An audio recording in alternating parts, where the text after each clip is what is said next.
Subscribe करें हमारे YouTube channel साधना gold को और पाएं वीडियो सबसे पहले।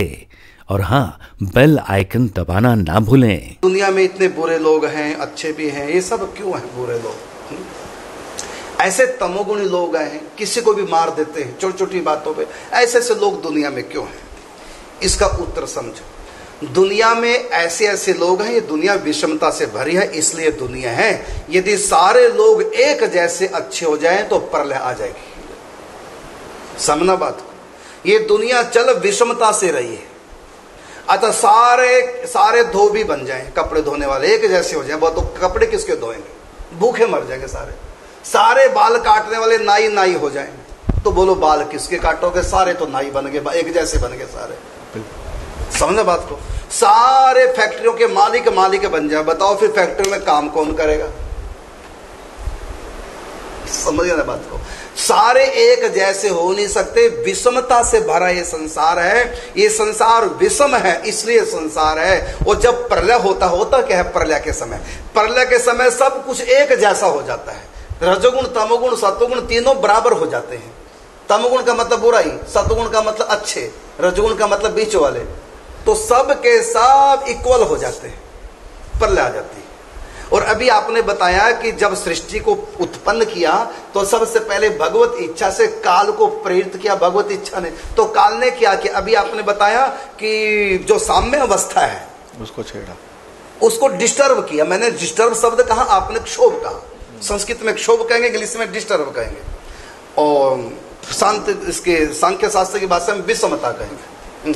तो होता क्या है कि काल का मतलब टाइम, समय ने क्या किया? क्षोभ उत्पन्न किया। जैसे दही, दूध में हमने थोड़ी सी दही डाल दी, तो 4 घंटे का काल का मतलब टाइम, तो 4 घंटे का काल क्या करेगा? उस दूध में क्षोभ उत्पन्न करेगा, विकृत कर देगा, उसको बदल देगा।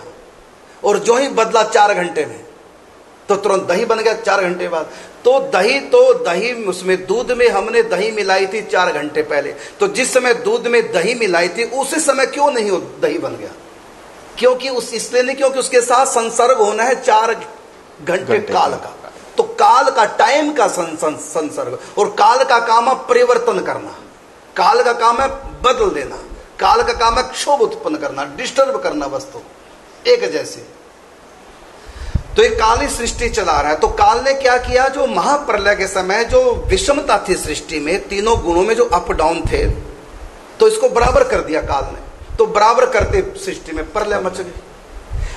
अब उसके बाद सब सूक्ष्म होकर के भगवान के अंदर लीन हो गई प्रकृति, क्योंकि साम्य अवस्था को है, सब कुछ बराबर हो गया। और काल ने फिर क्या किया? सृष्टि को पैदा कैसे करें? तो इसमें विषमता उत्पन्न करो।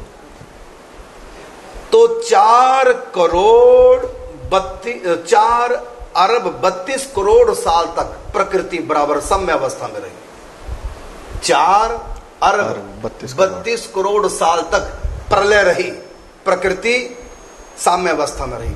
तो भगवत इच्छा से काल ने क्या किया? उसमें क्षोभ उत्पन्न कर दिया। जैसे 4 घंटे के बाद दूध दही बन जाता है, ऐसी 4 खरब 32 करोड़ साल के बाद अब भगवत प्रेरणा से काल ने क्षोभ उत्पन्न किया, अर्थात जो सम अवस्था थी सब इक्वल हो चुका था। रजोगुण, तमगुण, सत्वगुण जो त्रिगुणात्मक प्रकृति है, तीनों गुण बराबर हो चुके थे। तो काल ने क्या किया? उसको डिस्टर्ब किया। तो उसमें तमोगुण, सत्युग में सतोगुण को ज्यादा बढ़ा दिया, और कलयुग में तमगुण को बढ़ा के सतगुण कम कर दिया। समझे ना बात को। तो काल ने क्या किया? जो त्रिगुणात्मक प्रकृति थी, जो साम्य अवस्था को प्राप्त हो गई थी, इसको डिस्टर्ब करके आगे पीछे क्वांटिटी रजोगुण, तमगुण, सतगुण की बदल दी। और इन तीनों गुणों को बदल करके नाना प्रकार के स्वभाव बने। किसी का स्वभाव किसी से मेल नहीं खाता। तो इन तीनों गुणों का ये मिश्रण है। कर्मों के अनुसार, परिस्थिति के अनुसार ये मिश्रण कम ज्यादा बदलता रहता है, उसी से प्रकृति चलती है। यदि सारे बराबर हो जाएं, लोगों को, जो लोग कहते इतने दुष्ट क्यों हैं, भगवान क्यों ऐसा कर रहे हैं, इसका उत्तर है यदि भगवान सबको एक जैसा बना देंगे, अच्छा प्रलय आ जाएगी। या सबको बुरा बना देंगे तब भी प्रलय आ जाएगी। सबको मीडियम बना देंगे तब भी प्रलय आ जाएगी। एक जैसे विचार, एक जैसा रूप रंग हो ही नहीं सकता। अच्छा, मुझको किशोर स्वर्ण को भगवान एक ही जैसा बना दे तो तुम पहचान पाओगे कौन किशोर स्वर्ण, कौन महाराज जी? पत्नी को बहन को एक जैसा बना दिया, रूप रंग स्वभाव आयु सब कुछ एक जैसी। बताओ पहचान पाएंगे कौन सी पत्नी कौन से बहन? ये विषमता से संसार चल रहा है। इसी प्रकार सब लोग अच्छे अच्छे नहीं हो सकते सृष्टि में, और सब लोग बुरे बुरे नहीं हो सकते सृष्टि में, और सब लोग मीडियम भी नहीं हो सकते, और हर कोई भी व्यक्ति एक जैसा भी नहीं हो सकता। जो अच्छा है वो सदा अच्छा रहे, कोई गारंटी नहीं। जो बुरा है वो सदा बुरा बन के रहेगा, ये भी कोई गारंटी नहीं, क्योंकि प्रकृति प्रत्येक स्थिति में त्रिगुण बदलते रहते हैं। कर्मों के अनुसार, संग के अनुसार, अध्ययन के अनुसार, सत्संग कुसंग के अनुसार, परिस्थिति के अनुसार ये त्रिगुण बदलते रहते हैं। इसी से ये प्रकृति चलती है, सदा एक जैसी नहीं रहती। कई पत्नियां शिकायत करती हैं, पहले हमारी लव मैरिज हुई, महाराज बड़ा पति मेरे से प्यार करता था, मेरे बिना रहता, अब मेरी तरफ देखता नहीं। भाई पति का कोई कसूर नहीं, यहाँ का रूल है, सदा कुछ भी एक जैसा नहीं रहता। वो तो केवल परमात्मा का धाम है, क्योंकि वहां प्रकृति नहीं है, वहां त्रिगुण नहीं है, वहां तो केवल प्रेम लव ही लव है और कुछ नहीं। और वो प्रेम भी कैसा, वहां भी प्रेम स्थिर नहीं, प्रतिक्षण वर्तमान। प्रकृति अप डाउन होती रहेगी, और भगवान के धाम में अप ही अप है, वहां डाउन है नहीं, वहां आनंद है प्रेम का, प्रेम आनंद। प्रेम और आनंद प्रतिक्षण वर्धमानम देवऋषि नारद जी कहते हैं।